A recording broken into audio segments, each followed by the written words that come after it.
Hello students, welcome back to Sapphire Blue Chem Spark.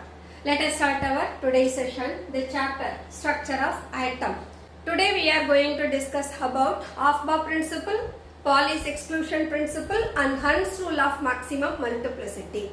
So in the three topics start பண்றதுக்கு முன்னால we should know what about the energies of the orbital and how the electrons are preferred to fill their orbital. அது எல்லாத்தையும் ஒரு சின்ன glance பார்த்திடலாம். Okay. So the first one is energies of orbital. ஒரு ஆர்பிட்டலோட energy அப்படின்றது எதை பொறுத்து இருக்கும்னா அதனுடைய பிரின்சிபல் குவாண்டம் நம்பரை வச்சு தான் நம்ம கால்குலேட் பண்ணியிருப்போம். So the energy of the orbit is given by En equal to minus 2.18 10 power minus 18 z square by n square joules அப்படின்றது போரோட ஃபார்முலா. So இங்க z atomic number of the atom, n the shell in which the electron is present, that means the principal quantum number. So n value என்னவா இருக்கலாம் 1 2 3 4 etc போகலாம். அப்ப இந்த energy of the nth orbit யாருக்கு directly proportional? atomic number ஓட square க்கு proportionalா இருக்கு. At the same time அதோட principal number ஓட square க்கு inversely related ஆ இருக்கு. அப்ப என்ன சொல்லலாம்? The atomic number increase ஆக energy of the orbital also increases. Okay. ஒரு ஷெல்லுக்கு we have the different subshell அப்படினு சொல்லிருக்கோம். K shell அப்படினா it has only one shell. அதே நான் n equal to 4 னு எடுக்கிற போது I have 4s 4p 4d 4f அப்படினு 4 subshells கிடைக்கும். அப்ப ஒரே ஷெல் தான், that is equal to what? n equal to 4, but it can have the 4 different subshell 4s 4p 4d and 4f. இவங்களோட energy 4th ஷெல்ல எப்படி இருக்கும்? ஈக்குவலா இருக்கும். பட் இதோட எனர்ஜியை நான் 3rd ஷெல்லுக்கு கம்பேர் பண்ணேனா 4th ஷெல் எனர்ஜியை விட லோவா இருக்கும். See that the 1s it is nothing but K shell, 2s 2p is L shell, 3s 3p 3d that we can say M shell, 4s 4p 4d 4f that makes M shell. அப்போ ஒரே shell அதோடைய orbital பாருங்க, 1s orbital less than 2s orbital less than 3s orbital less than 4s orbital. அப்ப s ன்றது same subshell தான், but அதோட எனர்ஜியை பாத்தீங்கன்னா n வேல்யூ இன்க்ரீஸ் ஆகுற போது அந்த சேம் சப்ஷெலோட எனர்ஜி என்ன ஆகுது? எனக்கு இன்க்ரீஸ் ஆகுது. அப்போ 1s ஆர்பிட்டலோட எனர்ஜி லீஸ்டா இருக்கும். அதே 4th ஷெல்ல இருக்கிற 4s ஆர்பிட்டலோட எனர்ஜி எப்படி இருக்கும்? கிரேட்டரா இருக்கும். அப்போ n வேல்யூ இன்க்ரீஸ் ஆற போது energies of the orbital also increases. இதுதான் energies of orbital. Suppose the orbitals having the same energy அப்படினா those orbitals are said to have degenerate orbital. For example, 4s equal to 4p equal to 4d equal to 4f. So here the energies of all the 4 subshells are same. அப்போ these orbitals are said to have degenerate orbital. இந்த degenerate of orbital நாம ஒரே ஆர்பிட்டல்ல இருக்கக்கூடியவங்களுக்கு explain பண்ணலாம். For example, I can take d orbital. d ஆர்பிட்டலுக்கு எத்தனை orientation இருக்கு? 5 orientation. So I can write dxy dyz dzx dx square minus y square dz square. See, all these 5 d orbitals that belong to which one? d orbital only. இந்த d ஆர்பிட்டலோட எனர்ஜிஸும் சேமா இருந்ததுனா that orbital is also said to be degenerate orbital. அப்போ the orbital அப்படின்றது n வேல்யூவை பொறுத்தும் அதோட எனர்ஜிஸை நாம compare பண்ணலாம். For the given subshell அதுல இருக்கக்கூடிய ஒவ்வொரு ஓரியன்டேஷனுக்கும் எனர்ஜி இருக்கும். அந்த ஓரியன்டேஷன்ஸோட எனர்ஜி சேமா இருந்தாலும் we can say it is said to be degenerate orbital. அப்ப degeneracy அப்படினா orbitals having same energy, அததான் நாம degeneracy அல்லது degenerate orbital னு சொல்றோம். Okay. Then what is known as effective nuclear charge? Okay. So இந்த பாயிண்ட் எல்லாம் நம்ம ஹைட்ரஜன் ஆட்டம்க்கு கன்சிடர் பண்ற போது hydrogen it has only one electron. அந்த 1 electron எங்க தான் இருக்கும்? அதோட ground state ஃபர்ஸ்ட் ஸ்டேட்ல இருக்கும். அப்ப n = 1 அப்படின்னு இருக்கும். ஓகே, இந்த எலக்ட்ரான் என்ன பண்ணலாம், அதோட கிரவுண்ட் ஸ்டேட்ல இருக்கிற போது that occupies its own energy state. இதே electron that can go to the higher energy state. அப்ப ஒரு எலக்ட்ரான் தன்னுடைய லோயர் எனர்ஜி ஸ்டேட்ல இருந்து ஹையர் எனர்ஜி ஸ்டேட்டுக்கு போனதுன்னா that state of the electron is said to be excited state. அப்ப ஒரு எலிமெண்டோட எலக்ட்ரானை நாம கிரவுண்ட் ஸ்டேட்ல ரெப்ரசன்ட் பண்ற போது the electrons are residing with its quantized energy. அதே எலக்ட்ரான் எனர்ஜியை அப்சார்ப் பண்ணி ஹையர் எனர்ஜிக்கு போற போது that electron is said to be excited state. the electron in its excited state அப்படின்னு சொல்லுவோம். ஓகே, இப்போ நாம எஃபெக்டிவ் நியூக்ளியர் சார்ஜை ஒரு மல்டி எலக்ட்ரான் சிஸ்டம்க்கு கொடுக்க போறோம். ஓகே, சோ ஹைட்ரஜனுக்கு only one electron, so that can go to anywhere else. higher energy state எங்க வேணா போகலாம். அதே நான் ஒரு மல்டி எலக்ட்ரான் சிஸ்டம் எடுக்கிற போது what I said, each orientation can have maximum of 2 electron. Suppose ஒரு கால்சியம் ஆட்டம் எடுத்துக்கிறோம், கால்சியம்ல 20 எலக்ட்ரான்ஸ் இருக்கும். இந்த 20 எலக்ட்ரான்ஸையும் நான் எப்படி அகாமடேட் பண்ணுவேன், 2,8,8,2 அப்படின்னு அகாமடேட் பண்ணுவேன் அதோட ஷெல்லா இருந்ததுன்னா.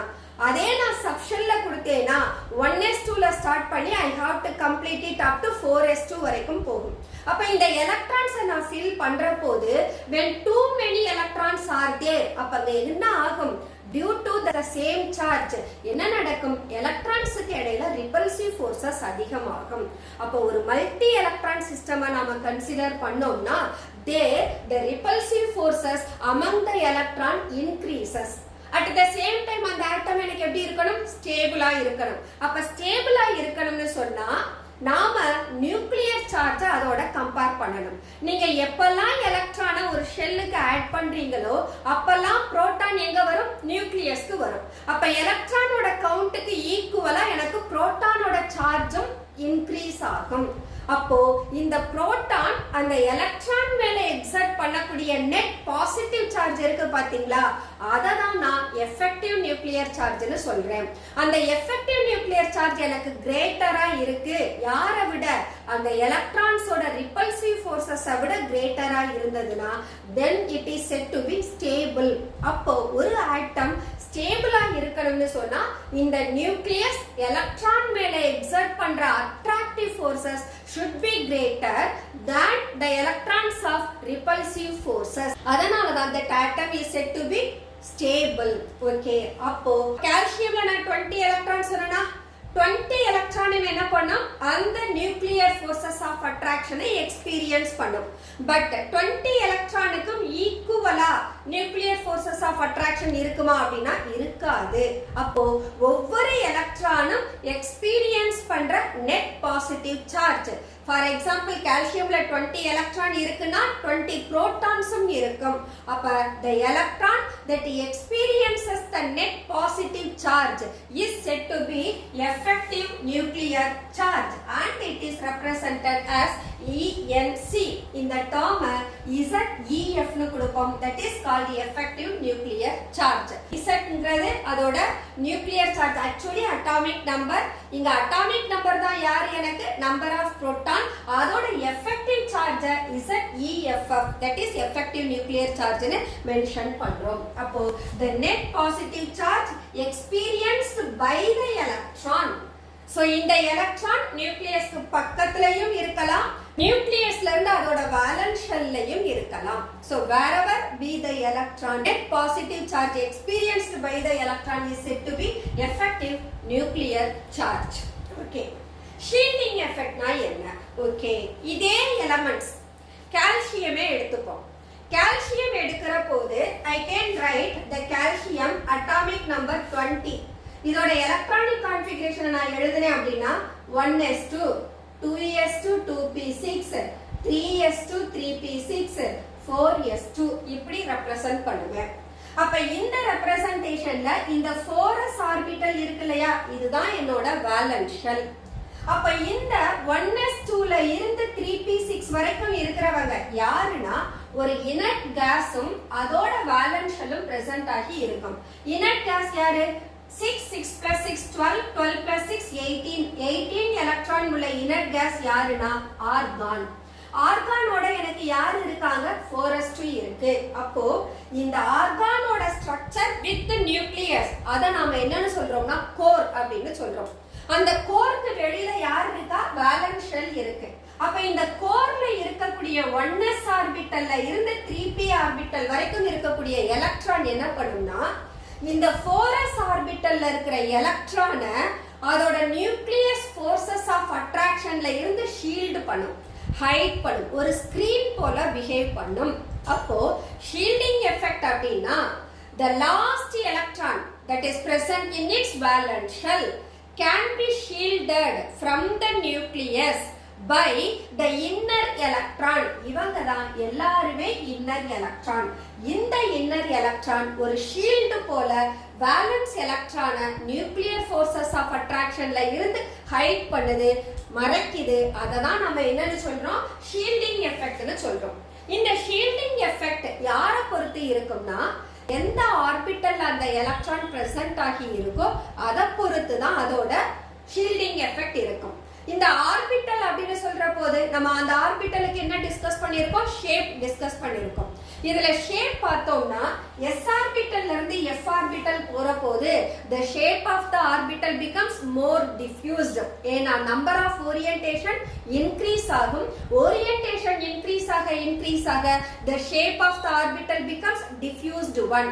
But s ஆர்பிட்டலோட ஷேப் எப்படி இருக்கும், spherical, symmetric. அப்போ அங்க எலக்ட்ரானோட டிஸ்ட்ரிபியூஷன் எப்படி இருக்கும், the electronோட டிஸ்ட்ரிபியூஷன் ஈவனா இருக்கும் about the nucleus.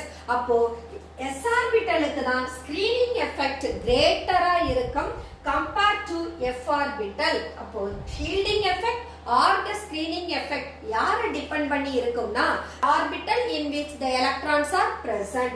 அப்ப s orbital has the greater screening effect because of its spherical and symmetric shape than p orbital.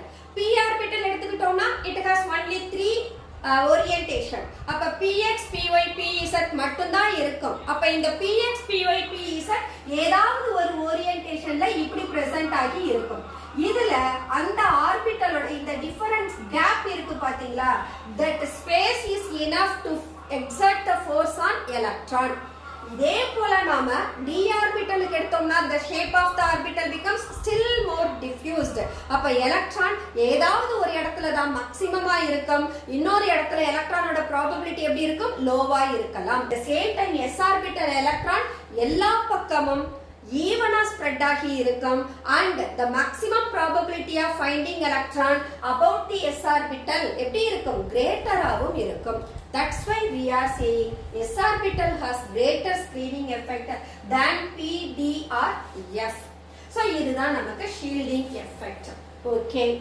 Now electron has to enter into the orbital.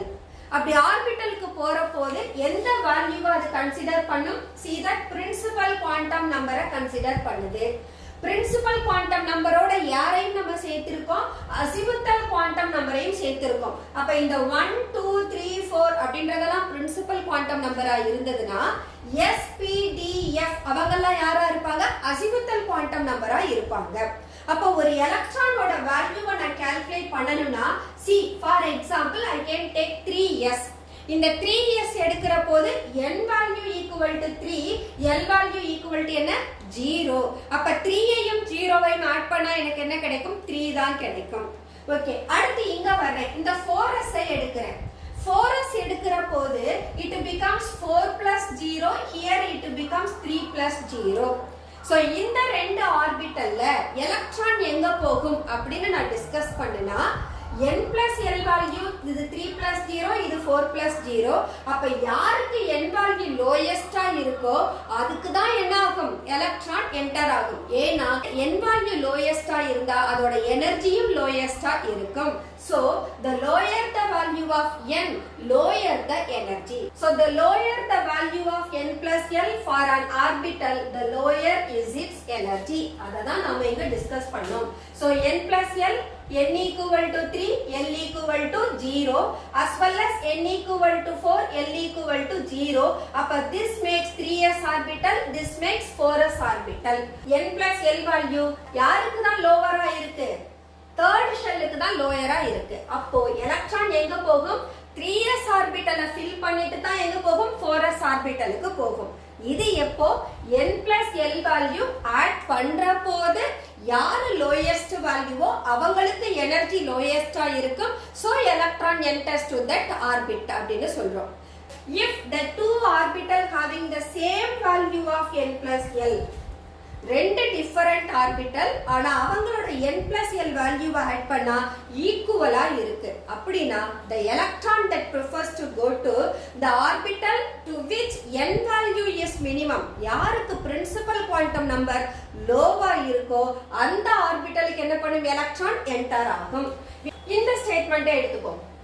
If the two orbitals having the same value of n plus l, let us take 3 plus 2 equal to 5, 4 plus 1 equal to 5.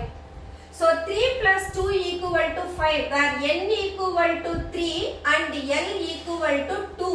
அப்ப l equal to 2 னா நமக்கு எந்த orbital அது மீன் பண்ணும்? d orbital. அப்ப this is nothing but 3d orbital. இதே நான் 4 plus 1 எடுக்கிறேன். அப்ப இங்க 1ன்றது யாரை மீன் பண்ணும்? p orbital. 4ன்றது பிரின்சிபல் குவாண்டம் நம்பர். அப்ப இது யாரு எனக்கு? 4p orbital. இப்ப பாருங்க, the n plus l for 3d orbital and 4p orbital is equal to 5.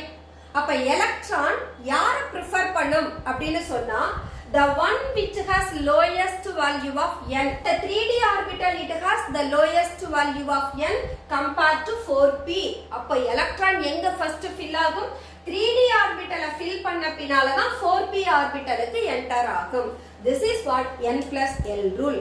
அப்ப n plus l rule two different வேல எக்ஸ்பிளைன் பண்ணலாம். n plus l value add பண்ற போது அதோட வேல்யூ லோயரா இருந்ததுனா that energy is also be lower.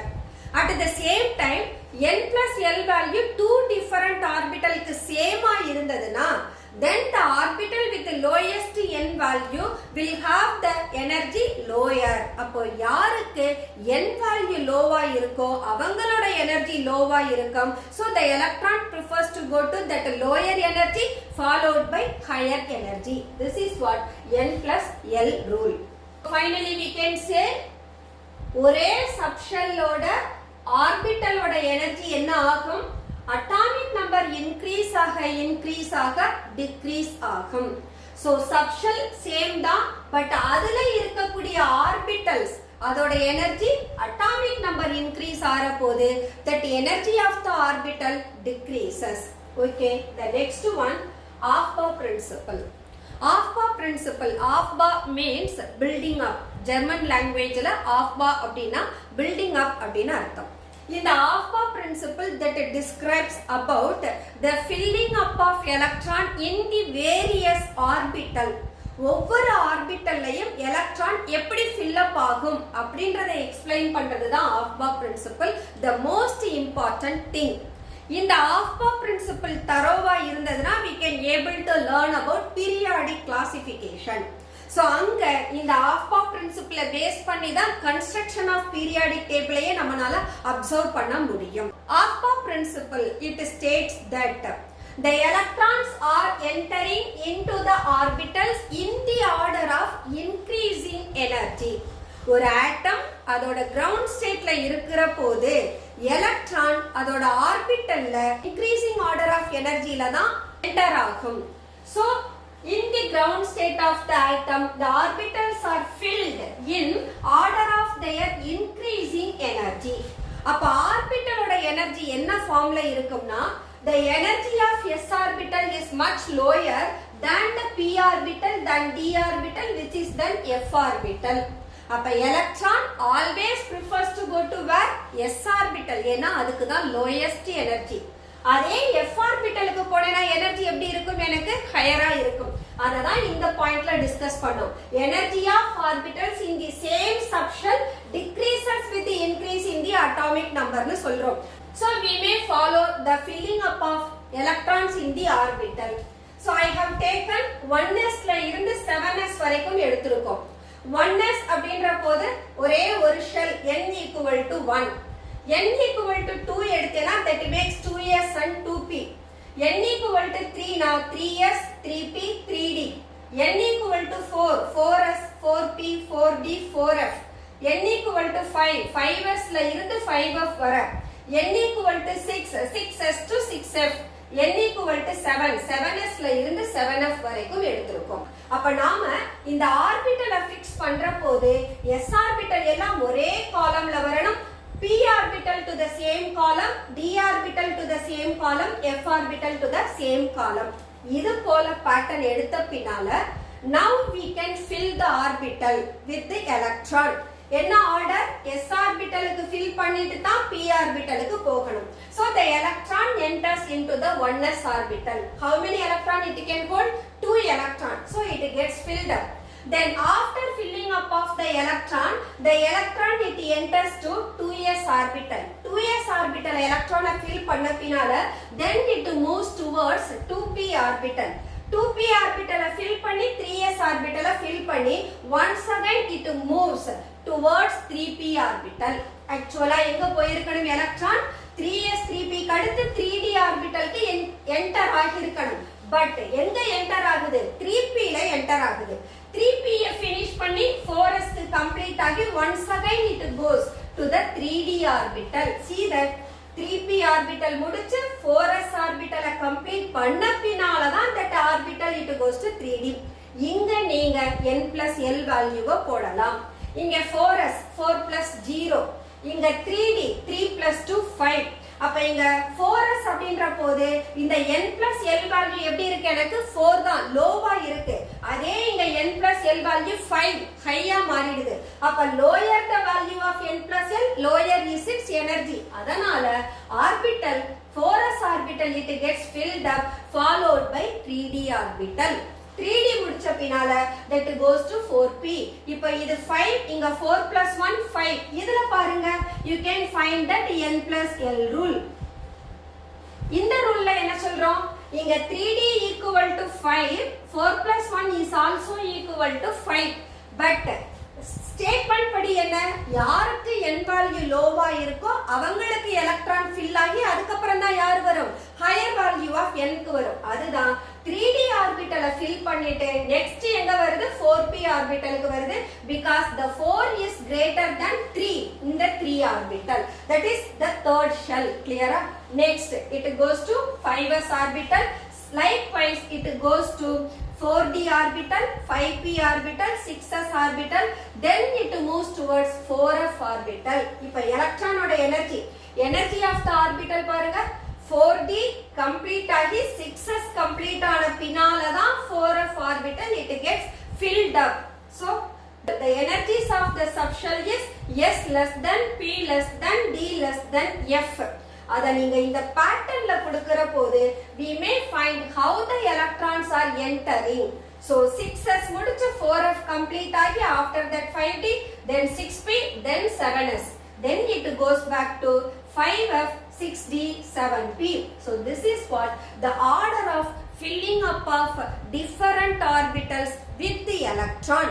So in the structure we can make use of n plus l rule. This is what Aufbau principle. The next one, Pauli's exclusion principle. According to Pauli's exclusion principle, no two electrons in an atom can have all the 4 quantum numbers identical. For example, let us take helium. Helium it can have 2 electrons. And the 2 electrons 1s orbital present ஆகி இருக்கும். That means k shell complete ஆகி இருக்கும். And the k shell complete ஆனதுக்கு we can describe their quantum number. So helium it has, this is what the helium molecule. So in which it has 2 atomic number, mass number is 4. In the 2 I have given in its s orbital. ஏன்னா it has k shell alone. k shell na it has 1s orbital with 2 electron. அப்ப இங்க I can able to describe that 1s2 electron such a way. First electron க்கு I am describing what is n value, what is l value, what is m and what is spin quantum number. First electron எடுத்துக்கிறேன். Let it be the first electron for which n equal to 1, l equal to 0, m equal to 0, s equal to plus half. Second எலக்ட்ரானை எடுத்துப்போம். அப்பவும் n equal to 1, l equal to 0, m equal to 0, but s equal to minus half. See that the fourth quantum number, that is the spin quantum number, it becomes different for the two electrons which are present in the same subshell. Similarly, let us take a 3p3 orbital. So 3p3 p orbital la 3 electrons irukku, adha I have placed such a way. இப்போ n equal to என்ன 3, p equal to என்ன 1. இப்போ இந்த 3 electronsக்கும் நான் யாரை describe பண்ணனும்? magnetic quantum numberம் spin quantum numberம். So let us take the first electron, n equal to 3, l equal to 1, but m என்னவா இருக்கும்? -1. அப்ப n equal to 3, l equal to 1, m க்கு வேல்யூ என்ன? -1, 0, +1. அப்ப the 3 electron those are present in different orientation. அப்ப ஒரு orientationக்கு -1 னா next orientation +1, அடுத்த orientation என்னவா இருக்கும்? 0 வா இருக்கும். All the orientation they have their one electron. அப்ப s value என்னதான்? +half தான். L value 1, n equal to 3, but you may find the magnetic orbital quantum number that becomes different. இதுதான் Pauli's exclusion principle. ஒரு ஆர்பிட்டல்ல we can accommodate 2 electron, but all those 2 electron cannot have all the 4 quantum numbers identical.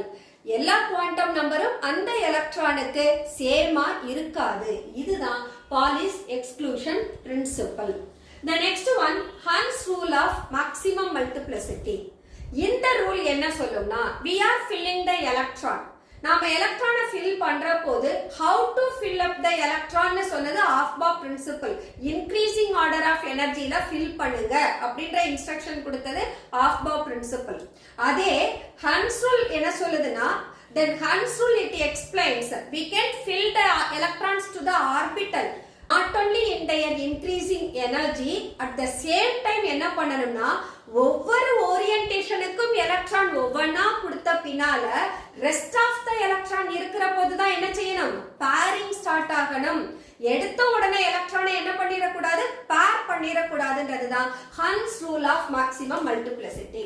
Let us write, for example, I have p4 system. எனக்கு p ஆர்பிட்டல்ல 4 electrons இருக்குன்னு வச்சுக்கலாம். p ஆர்பிட்டலுக்கு என்ன orientation? 3 orientation. ஏனா l equal to 1, m equal to -1, 0, +1. அப்ப p4 அப்படின்ற போது how to fill these 4 electron to the orbital? இதுதான் question. Two way I can select. So I can take the 2p orbital. ஒரு வே என்ன சொல்லலாம்? 4 electron இருக்கா? I can place 1, 2, 3, 4. Finished. That last orbital is vacant. இதே நான் என்ன செய்யலாம்னா, first of all I have to fill all the orbital 1 electron. அப்ப 3 orbitals-க்கும் 3 electron கொடுத்தாச்சு. I have one more electron. அந்த 1 electron இப்ப எங்க போகுது? first orbital-க்கு போய் pair ஆகுது. இதுதான் Hund's rule-ஓட maximum multiplicity. So we are not supposed to follow this way. ஏனா இங்க எனக்கு available orbital vacant-ஆ இருக்கு. But according to Hund's rule என்ன? available orbital எல்லாத்துலயும் அட்லீஸ்ட் ஒரு எலக்ட்ரான் கொடுத்து ஃபில் பண்ணிரணும். அதுக்கு அப்புறம் தான் ரிமைனிங் எலக்ட்ரானை எடுத்துட்டு போய் பேர் பண்ணணும். அப்ப இங்க என்ன பண்ணிருக்கேன்? எல்லா available orbitalலையும் ஒவ்வொரு எலக்ட்ரானை நான் ஃபில் பண்ணிட்டு fourth எலக்ட்ரானை பேரிங்க்கு கொடுத்திருக்கேன். This is what the Hund's rule. This is what Hund's rule of maximum multiplicity. So no pairing of electron take place in a subshell until all the available orbitals contain one electron each. கண்டிப்பா ஒரு electron fill பண்ணிருக்கணும், அப்புறம் தான் pairing start பண்ணணும். So இத base பண்ணி we can write the electronic configuration of atom. So electronic configuration நாம எழுதுறதுக்கு 2 rules ஃபாலோ பண்ணனும். Aufbau principle and Hund's rule of maximum multiplicity. Aufbau principle எடுக்கிற போது increasing order of energyல எலக்ட்ரான்ஸை எடுத்துட்டு போகணும். ஹன்ஸ் ரூல் எடுக்கிற போது பேரிங் எப்ப ஸ்டார்ட் ஆகணும்ன்றத கன்சிடர் பண்ணணும். அப்ப எலக்ட்ரானிக் கான்ஃபிகரேஷன் ஆஃப் ஆட்டம் என்ன அப்படின்னா the distribution of electrons into orbitals of an atom. ஒரு ஆட்டமோட எலக்ட்ரானை அதோட ஆர்பிட்டல்ல நாம டிஸ்ட்ரிபியூட் பண்றோம் இல்லையா, அததான் எலக்ட்ரானிக் கான்ஃபிகரேஷன் ஆஃப் ஆட்டம்ஸ்னு சொல்றோம். Let us take the three different system P4, D8, F11. P orbital it has 3 orientation and D orbital it has 5 orientation. F orbital that has 7 orientation. Just now we discussed orbitals la irukக்கூடிய எல்லா available orbital லையும் ஒவ்வொரு electron fill பண்ண பின்னால தான் we have to start pairing. அப்ப P4, so I am filling 1, 2, 3 and then it goes to 4. D8, 1, 2, 3, 4, 5. Now pairing 6, 7, 8.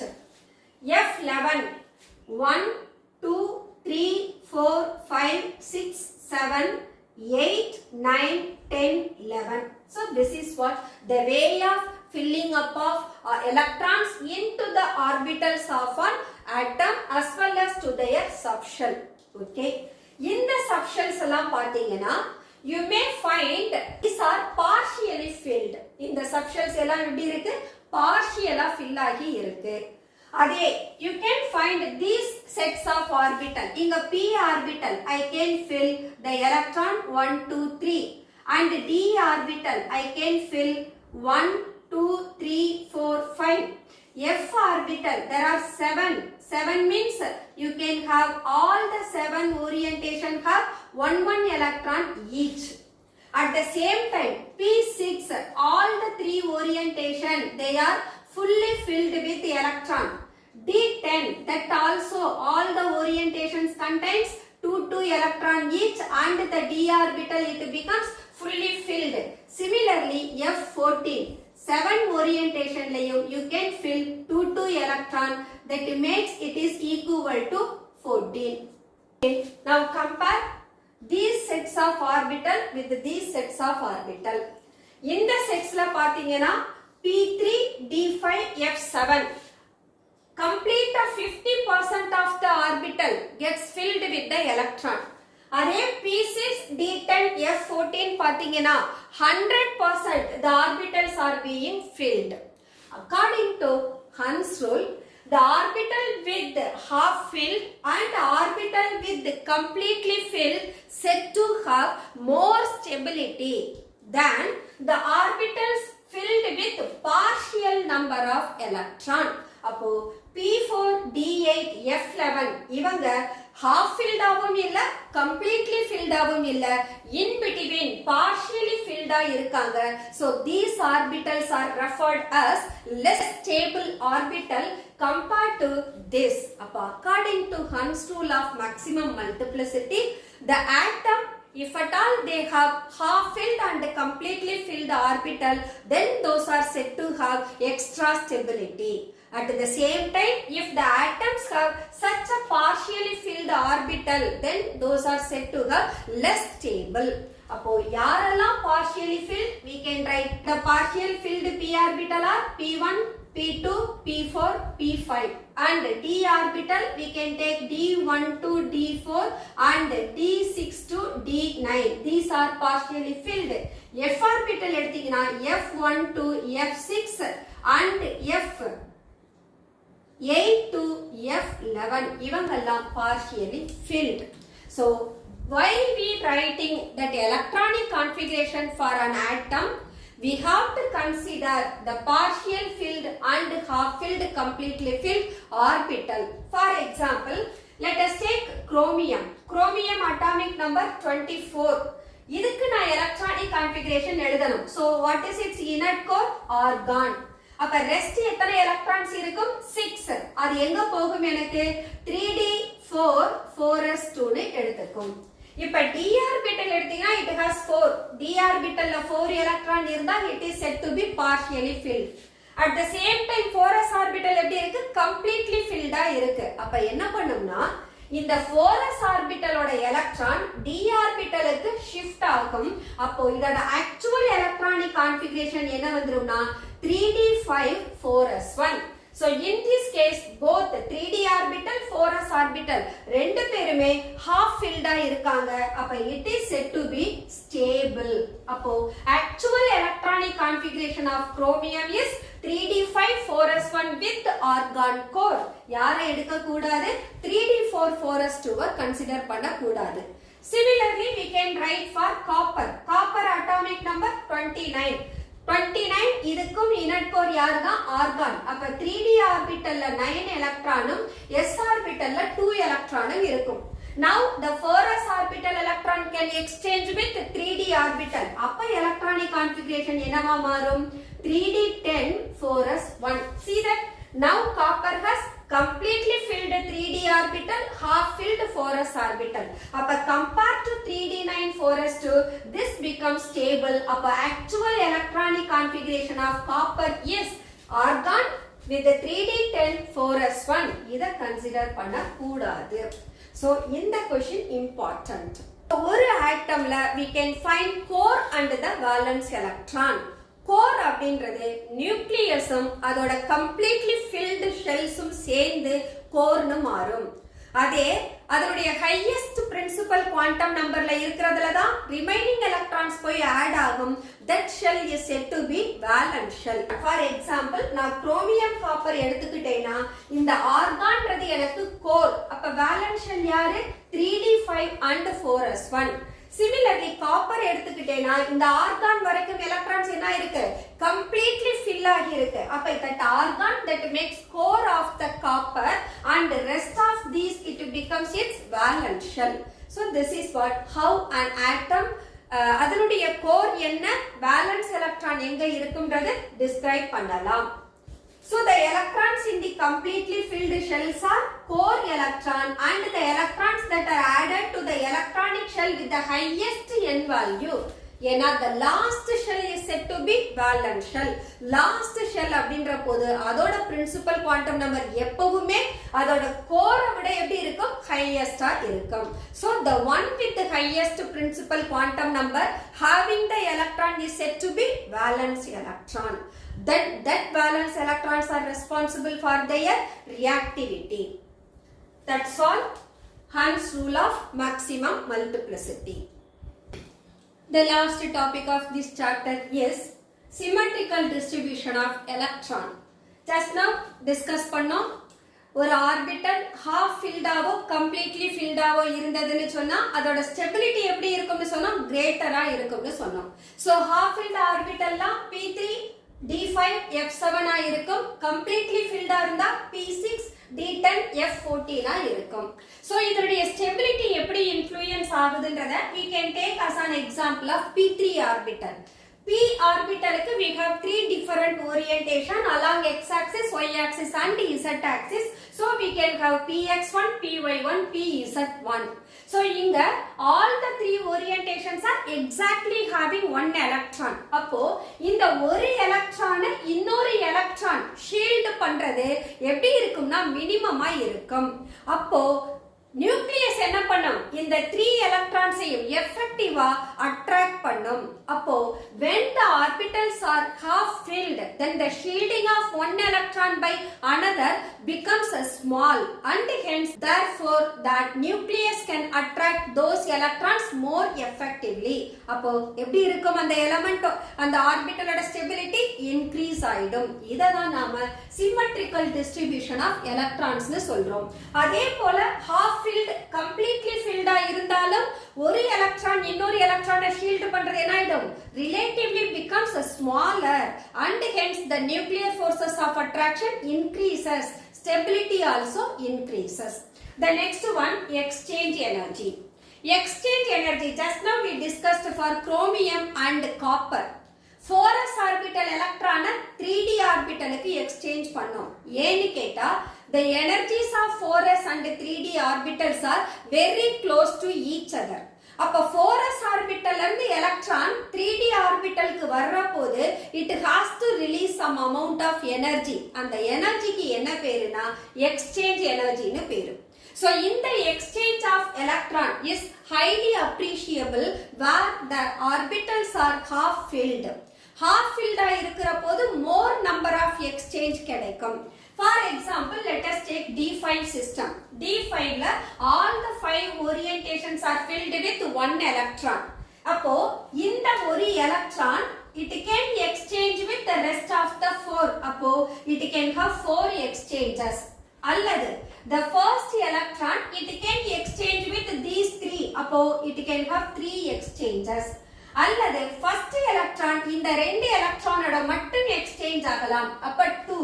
அல்லது first electron second electronோட மட்டும் exchange ஆகலாம். அப்ப the possibility of exchange of D5 electron is about 4 times or 3 times or 2 times or 1 time. அப்ப total number of possible exchanges எவ்வளவுனா we can sum up all the values. அப்ப how many times the exchange of electron is possible? 10 times.